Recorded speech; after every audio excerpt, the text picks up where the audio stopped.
আঠা ছাড়া কি বেলুনে কাগজ আটকানো সম্ভব? শুনতে অসম্ভব লাগছে তাই না? আমি এটা প্রমাণ করে দেখাবো। তো গাইস দেখতেই পাচ্ছ আমি কিছু কাগজের টুকরা রেখেছি আর একটা বেলুন রেখেছি। এই পরীক্ষাটা করার জন্য প্রথমেই ফু দিয়ে বেলুনটা ফুলিয়ে নেব। এবার বেলুনটা আমি চুলে ভালো করে ঘষে নেব। একবার, দুবার, তিনবার, চারবার, পাঁচবার, ছবার, এইভাবে অনেকবার আমি ঘষে নেব।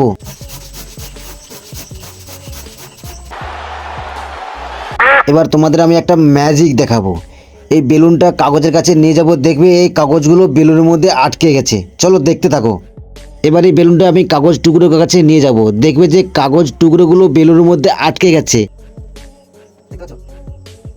তো গাইজ তোমরা দেখতেই পাচ্ছ বেলুনের গায়ে কাগজের টুকরোগুলো কত সুন্দরভাবে চিপকে গেছে। তো সায়েন্স পারে না এমন কিছু হয় না। বেলুনটা যখন আমি চুলের মধ্যে ঘষছিলাম তখন বেলুনের মধ্যে কিছু চার্জের উৎপত্তি হয়েছিল, এই সেই চার্জের উৎপত্তির জন্য কাগজ টুকরোগুলো বেলুনের মধ্যে আটকে গেছে। তো গাইজ ভিডিওটা ভালো লাগলে লাইক করবে এবং চ্যানেলটা অবশ্যই সাবস্ক্রাইব করবে। কিন্তু একটা কথা বলে রাখি, তোমরা কি জানো এটা ম্যাজিক না সায়েন্স? যদি জেনে থাকো তাহলে কমেন্ট বক্সে অবশ্যই কমেন্ট করবে।